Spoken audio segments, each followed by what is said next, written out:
ladies and gentlemen, now hosting the Rissocast, put your hands together for Steven Rissotto!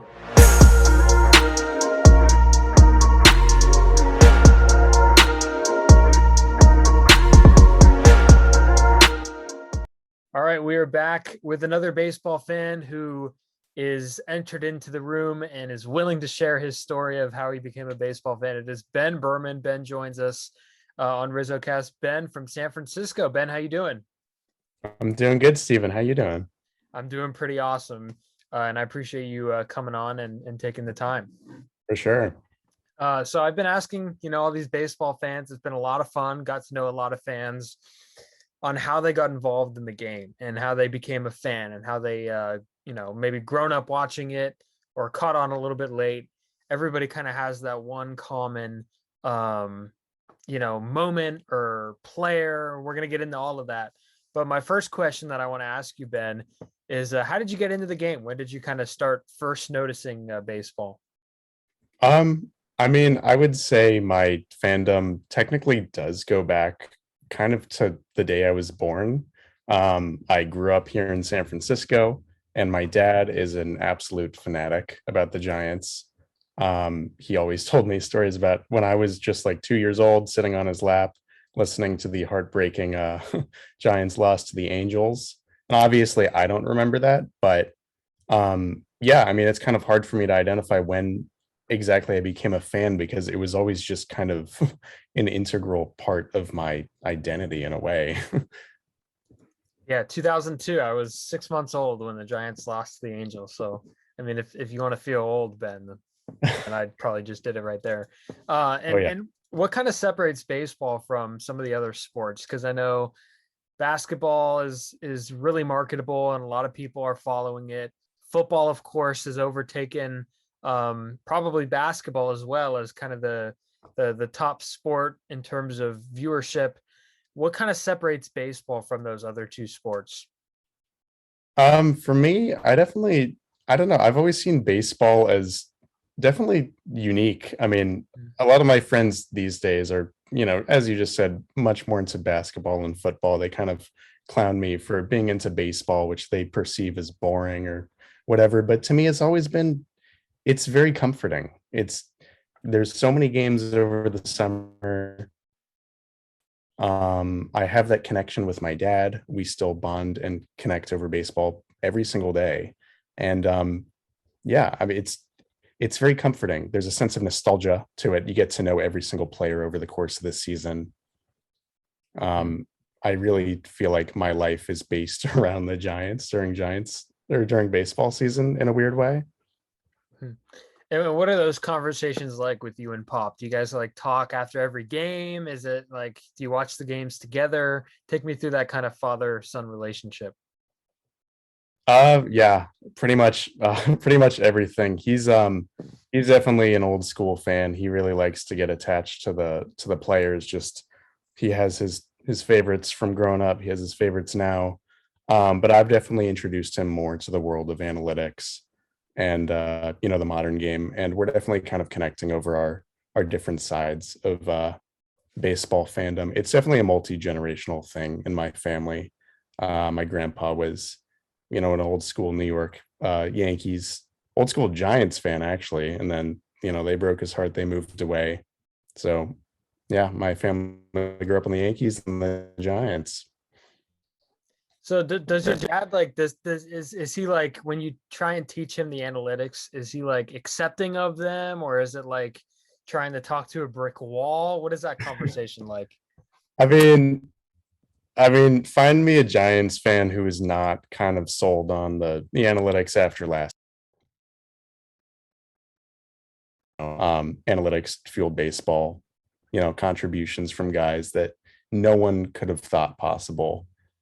So yeah, he's definitely warming up to it. I think he definitely sees it as exciting and kind of inevitable, to compete in modern MLB, and it's definitely a breath of fresh air after a few stagnant years as a Giants fan after the World Series years. Yeah, a few subpar years for sure, and then a really good one Yeah. this year. I mean, everybody kind of has the player that they're attached to. growing up or maybe currently. So who is that player for you, maybe growing up or someone you admire now? I mean, I've heard this answer from a few other people on your podcast so far, and I definitely don't think this is going to be a uncommon pick, but Buster Posey easily is yeah, he is the Giants for me. You know, as I said, I've been a fan my whole life, but I don't really remember being a fan until I was like 9 or 10. So, you know, right around the time he was coming up.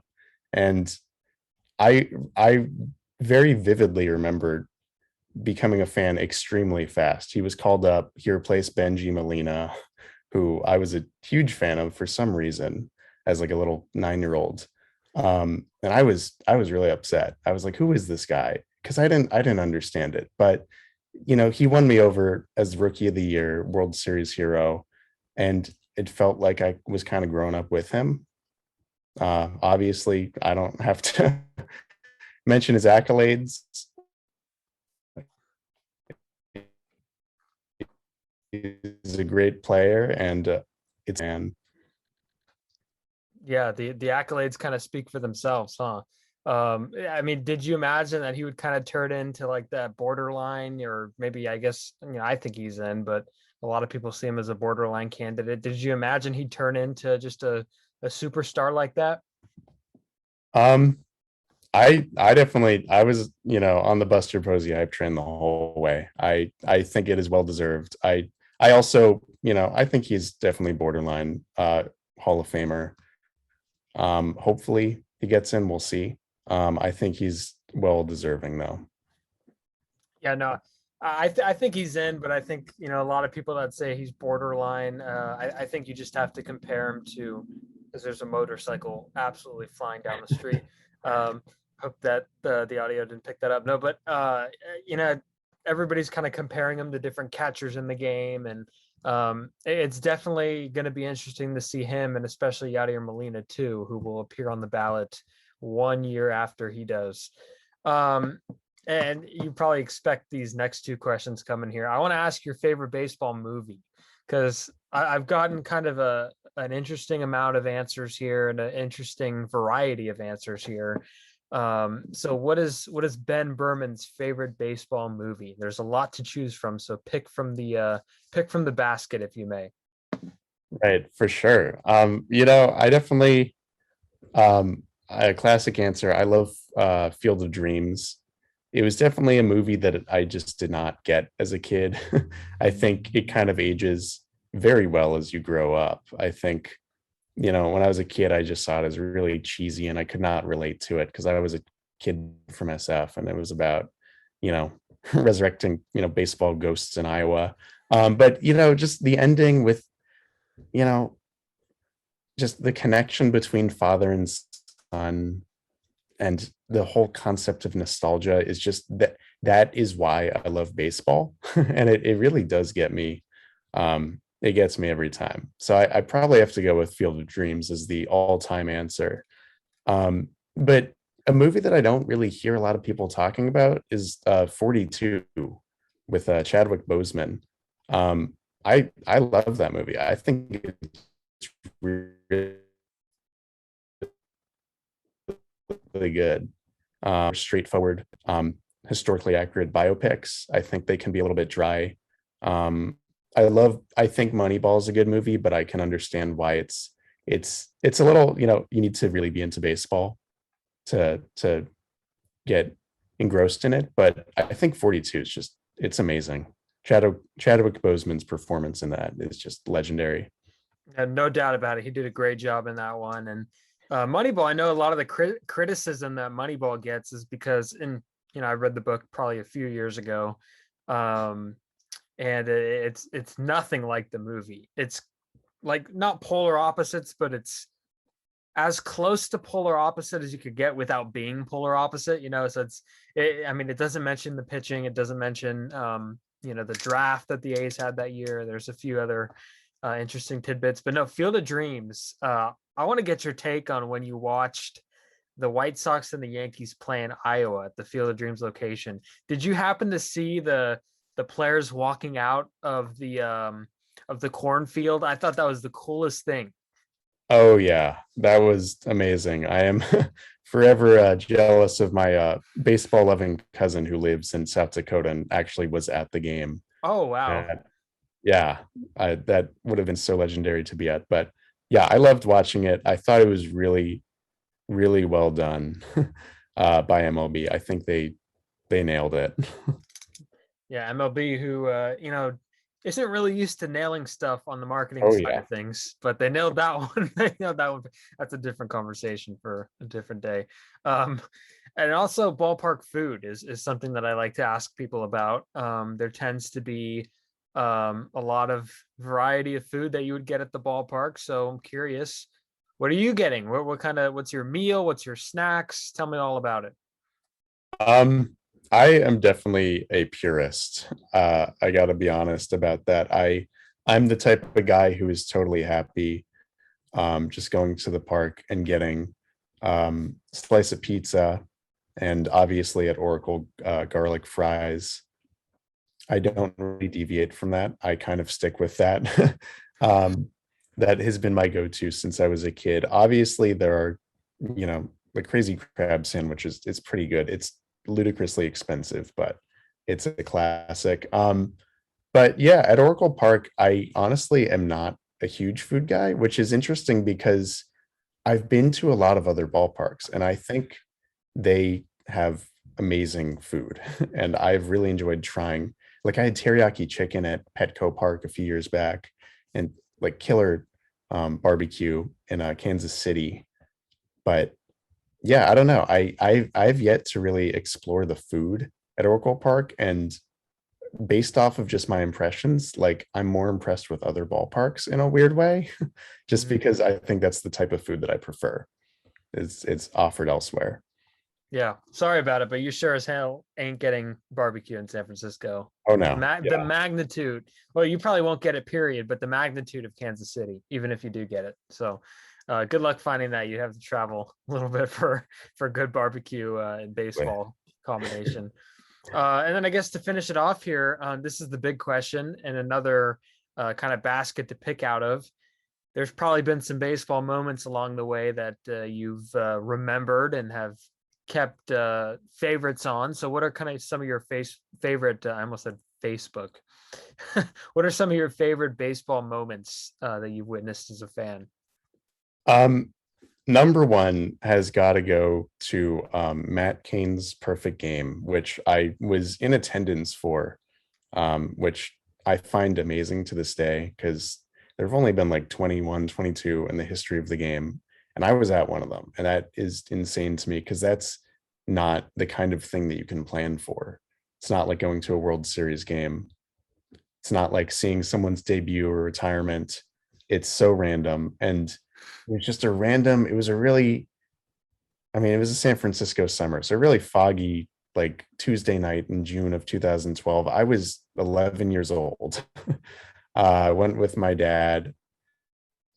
And I just remember kind of like, I think the Giants took it pretty early in that game too. So I was kind of bored, honestly. I was like, Dad, can we go? Because like the Giants are winning and it's like the fifth inning. And I had no idea what was going on. And he would not tell me because, as I said, he's a very purist baseball fan, and he did not want to jinx it. He did not want to say, "Shut up, sit down." There was a perfect game going on. He just politely was like, "Oh, just look at the scoreboard. I think I think it'd be worth staying." Wink, wink. And I think it finally clicked in like the seventh inning, and those last three innings, I will always remember that vividly. Those every single out, that was like the loudest, most hyped I've ever seen Oracle Park. And yeah, I just feel pretty lucky as a fan that I was there for that. Yeah, thinking back at it, that was probably one of those games where they would give out the really cheap tickets because they were playing the Astros, who were one of the worst Oh teams of yeah, all time at that point. they were Um, terrible.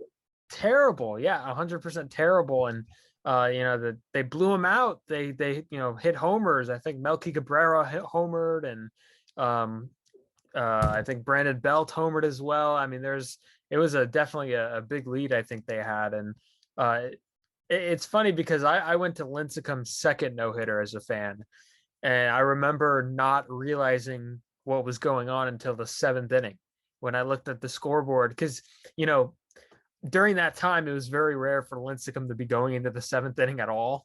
Oh So, yeah. that was one of my main things that I was confused about. Then I looked and I'm like, oh, he's throwing a no-hitter and we can't leave, everybody's getting up and leaving. And it's like, what are you doing? You're stupid. So um, it's definitely a cool experience. And I'm sure seeing a perfect game was an even better one. That's a really cool moment. But anyways, Ben, I appreciate the time. This was so much fun. And it was really cool kind of getting to know your baseball backstory. Yeah, for sure. Thanks for having me on. Thanks for coming on, of course, and we will be on to the next one. All right, and we are back with Alex Hutton from Oakland, and Alex, of course, is a big baseball fan, and he told me that he has been a baseball fan since he was 3 or 4 years old going to Giants games. So Alex joins Rizzocast. Alex, how you doing? Welcome. Yeah, I'm doing good. Thanks for having me. It's a great day to be talking baseball, considering it's the start of sort of the super wild card round, or whatever you want to call it, with this new format. So baseball all day, which is always a good time. So glad to be here. Do you like the new baseball format? Because like I find myself looking at the I didn't really do much research into it until it came about. I told myself I'm not gonna like dig too hard about what this is gonna look like until it actually happens. Because I like the old format, but I also like the new teams. So like, what do you kind of think about this new format?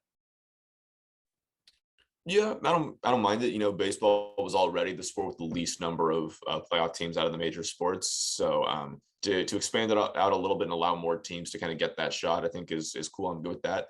The one thing that's kind of weird for me is that like you have like these longer series where it's not teams that don't necessarily get a home game in the playoffs. You go through the whole 162 game season, you work so hard to get to this point, and then your fans like don't even get to necessarily see you have a home game. I think that's the one thing that is a little bit tough. And I think if there's some way to tweak in the future so that every team is guaranteed at least one home game, I think that would be the way to go. Yeah, and I think now with the format, you look at it now, and I would axe divisional play. I'm sorry, I don't feel like it means as much. The Cardinals, they clinched the NL Central Division, and they have to play in this wild card round, and the Mets, they win over 100 games, and they have to play in the wild card round. I would just say 1 through 6, seed them, and figure out a way to do that. One team gets it by whatever. I think that's how I would do it. But anyways, let's get into to you a little bit. How did you kind of start getting into baseball, and what's kind of your baseball background? Yeah, my dad is lifelong diehard Giants fan. It was Willie Mays his all-time favorite player, and it was his dream, I think, as a kid to play shortstop for them one day.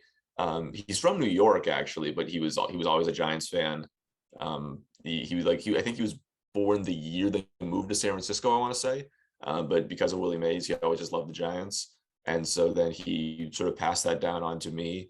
The story that my parents always loved to tell, and I don't remember it, so I'm just taking their word for it. But I went to my first game when I was like 3 or 4 years old, and I just spent the entire time at what's now Oracle Park watching the Jumbotron, basically, more so than the game. And my parents were kind of like unsure how much I was really paying attention. I was just like sort of distracted by the shiny lights on the big screen. But by the time I got home, I had memorized the entire Giants starting lineup and all of their jersey numbers. So they're like, okay, he's like actually interested in this. He's actually engaged. And from then on, yeah, I just loved the sport and the game itself. And I played Little League growing up, and I still try to go at least a few games a year. And it's a sport I just really appreciate for like the way it's played. I think there's something really still magical about just the crack of the bat and that sort of sometimes more kind of relaxed, slow-paced vibe it can give off. Just something about just a summer day going to the ballpark and just relaxing and taking in some baseball, I think is always a great time. So that's kind of how it developed for me. Do you remember any of those names that you memorized with the lineup that you memorized on the scoreboard? So we're talking 3 or 4 years old. So the 2002, 2003 Giants. So that's Barry Bonds, Rich Aurelia. Those are the two names that jump out to me immediately. I'm trying to remember who else would have been on the team around that time. And if you can help me out here, maybe something will JT click. Snow. Yep, probably Jeff Kent, maybe. And would Ray Durham have been on the team yet, or was Maybe he a little later? Ellis Burks, was he there? I'm not remembering off the top of my head, but it's certainly possible. All those guys kind of around that time. I remember, but Bonds and Aurelia, I think, are the two and Snow a little bit are the two or the three I particularly attached to. Yep, Armando Rios. Yeah, maybe. Maybe had like Russ Ortiz pitching or Sean Estes pitching, something like that. Or the pitcher from that era I really remember is Kirk Reeder. Yeah, he's the one who sticks out to me in that sense. Did you have a favorite player at all? Yeah, probably Bonds, just because when I was first getting into baseball, that's when he was breaking all the records and going on these historic runs. So it just meant a lot to me to have someone like I could attach to, like, where I could immediately appreciate baseball history through the context of an active player, and like come to have that understanding was really cool. So he was the guy I think I attached myself to the most. Yeah, no, he was the guy that a lot of fans have said in this particular segment. And you kind of get to live through baseball through kind of a different lens. I mean, you're going into broadcasting and writing and all that in the sports media scene. You've called some baseball games. I've seen the tapes, Alex. You're pretty good. So what kind of experience have you had in the booth, behind the microphone, broadcasting baseball?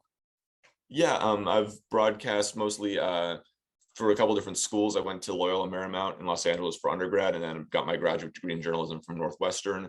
So I've called baseball at both those places, as well as softball Northwestern, because they got a really good team there. LMU does a very good softball team as well. I just never got around to broadcasting for them. But yeah, I've been able to call baseball for LMU and Northwestern. LMU was really interesting because it was still in the sort of pandemic pre-vaccine portion of the pandemic. So I was still at home. So I was like actually calling games off a monitor, just off my computer monitor, similar to the one I'm on the Zoom call with. And just calling it from this same room I'm in now, actually, and just getting that experience, because that was the first time I ever called baseball. So that was a really interesting experience. When then at Northwestern, I got to the field and like looking out and calling the game that way, and like this is the first time I've actually called baseball in person. So that was kind of a unique experience and a unique shift to the way things went. But I think what I do in both writing and broadcasting is look at the people who do it really well and think, okay, what do they do so well that I can kind of bring into my own style that will make it work, where it's it's informative and it's accurate, but it's also fun and entertaining. And it's about doing research ahead of time and being able to bring up different things and pieces of information. And one of the great things I found about baseball is that because there's time in between the action, you get to banter with the other commentator and bring up interesting stories and facts and talk about things that are kind of tangentially related to what's going on. So that's all been really cool to do with baseball, and it's something I hope to continue doing down the line. Who are the people that you listen to a lot, like I guess, and appreciate behind the broadcast booth? Because I'll give you mine. I really like, of course, the guys in San Francisco. But I also really enjoy listening to, Dave Sims in Seattle, and I like Don Orsillo in San Diego. And I think to an extent, I like Michael Kay in New York. He does big moments really well, I think. So who are the guys that you kind of listen to in baseball? And I guess even in sports media, maybe you read their writing. So who are the sports media people that you kind of appreciate and take a little bit from? Oh yeah, great question. I do love the Giants announcers as well. I think Matt Vasgersian is really good because he knows when to get super excited and he knows when to kind of keep things relatively mellow. I think Joe Davis in LA has been fantastic, and he does national stuff as well. I think, and he's a new Fox announcer for the World Series now that Joe Buck has left. I think he's very good at just sort of giving just a very accurate call and getting excited when he needs to, and things like that. And I think it shows through. I mean, obviously, Vin Scully is a very, very tough act to follow, and I think he's stepped into his role incredibly well. And then when it comes to writing, my favorite current sports writer is Marcus Thompson. Yeah. So I think he just has such a way with words that's really special and unique. But I read a ton of different stuff in various publications, and it's just sort of, I just find different things like stick out to me when you're just able to tell a story and draw someone in. Often I find the best stories is the way that it's written in a way where the reader knows you were actually there at the event, or you were there talking to the person. You were able to bring them into that with kind of a sensory experience of what it was actually like to be there. I think is my favorite kind of sports writing. Yeah, and you mentioned Joe Buck. This is the first postseason without Joe Buck at Fox, and it's got to have been a bit 25 years. I mean, 1996 or 5 or whatever, or it had to have been around there. But he's been in the broadcast booth for postseason games for a long time, and I happen to like Joe Buck. I'm like I a Joe Buck actually, apologist. I think he calls a good game. I don't. Yeah, no, me too. I understand the hate. I understand the narrative where it's like, oh, well, he's Jack Buck's son. And yes, there is truth to that. That is kind of how he broke in. But he's kind of carved out a career. I used to think that he was okay in football and like way better in baseball. Obviously, he picked football now, but I think he calls a good game. And the only time you're ever going to hear any bias from him is like St. Louis games. Like, he's not going to hate on the Yankees or the Giants. So I think the narrative about Joe Buck is way overblown. I happen to like him quite a bit. Yeah, no, I do too. And I think one of the other sort of criticisms of it for a while was that he doesn't get excited enough, and like he sort of stays too even keeled throughout the whole time. But I think he's improved at that a lot. I think he's sort of recognized that about himself and improved over time. If you listen to like his calls for the last few years versus a call from maybe 10 or 15 years ago, it's totally different. It's totally changed. And he knows like when to go silent. He knows when there's nothing he can say that'll make the moment better than just letting the images and the sounds play out on the field and in the stands or whatever. And I think that's a really, really important skill for broadcasters to have. Yeah, no doubt about it. And I think he also got screwed with Tim McCarver. That's what ruined, I think, his legacy a little bit. Tim McCarver was awful in my mind. And John Smoltz is like good to a point, but there's times where he says stuff that doesn't make any sense or like in relation to the modern game. It's like, what did you just, so, but yeah, Joe Buck, hats off to him. I want to mention something about, your career path here real quick. Do you envision working in sports? Like, if so, what would be your dream job? I know that's a loaded question. You've done so much, but like dream job in sports or in baseball. Yeah. That's a great question. I love writing. I love broadcasting. I do want to stay on the sports track. If there's a way I can sort of keep doing both of those for now, that's the ideal setup where I can, find some kind of writing and some kind of broadcasting job at the same time. And then longer term, it's interesting. I was thinking about this recently. I was reading the Best American or Best Sports Writing of the Year, the 2022 edition, just over this past weekend. It was, at the grad program at Northwestern. J.A. Adonde is like the lead professor for the sports media specialization. He edited the book this year. So I was reading it, and I just thought, like, if I can write the kind of stuff that ends up in this book, that's probably what I want to do long term. Like the people who can tell those really unique stories in this really special way, I think is my favorite. Like these in-depth features with a ton of detail, with unique angles and all of that, is the kind of sports writing I could see myself doing, like long-term down the line kind of stuff. Yeah, that's awesome. And you're dropping names that are like very influential people in the like the sports media education landscape, like Adonde and Marcus Thompson. They're very gracious with their time with the young writers. So that's awesome. Yeah. And I guess to end it and wrap it up here, do you have a baseball moment that sticks out? Like any baseball moment that you remember that comes to mind as a favorite? I know postseason is, right now, and that might trigger some postseason memories for you, but is there any baseball moment that you remember that kind of sticks out from the others? Yeah, I mean, obviously as a Giants fan, I've gotten to experience 3 World Series, which is amazing, just because you think of how long it takes for some fans to get even one in their lifetime. Spoiled.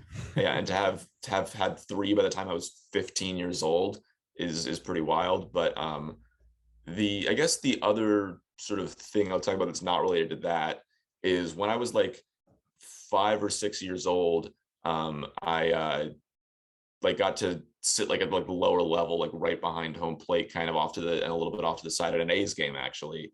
And so like we were sitting like right by where all the A's players walked and the coaches and everything, getting to like to say hi to all of them because I was just a little kid, like hi, and you know, just getting to talk to all of them. And I don't know if you remember the reliever Ricardo Rincon, but he gave me a ball at the end of the game, and you know, the people giving me high fives and stuff was a really like fun experience, like because you know, as a little kid, you never get like that. You never expect to get that close and that like up and personal with the with the actual professional players. So like being like just like this little kid and having just this sort of this sense of wonder about these people I you know I saw on TV and at the stadium all the time was like was really cool. And like it kind of, I think probably influenced the career in sports journalism a little bit, because you know sports journalism is all about getting up close and personal with the players and these people who get kind of mythologized all the time, and making and like sort of turning them into the human beings that they are, and making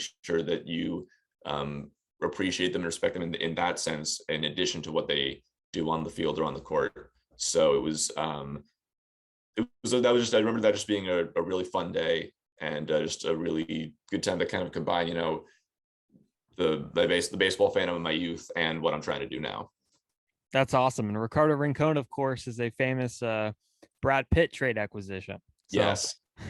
Yeah. How can you not be romantic about baseball? Exactly. And I feel so bad that's not Brad Pitt. That's Ricardo Rincon's legacy, is being a trade deadline acquisition of Jonah Hill and Brad Pitt. But what are you going to do? I mean, I guess that's how the stars align sometimes. I guess, which means that I have to keep just telling the story to like remind there's more to him than just a in the movie.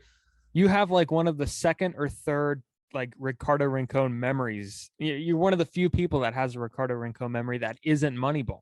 Yes, so this is very true. I think you should like take that. Yeah, keep telling that story, because that's gonna. Yeah, I gotta get Ricardo Rincon on the podcast, and then I'll have you like co-host with me or something.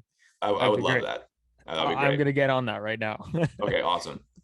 Alex, man, I really appreciate you coming on and kind of telling your baseball story, and best of luck to you moving forward. I know you're gonna do some big things. Yeah, thank you so much. I appreciate it. Thanks for having me. All right, we're going to go on to the next person.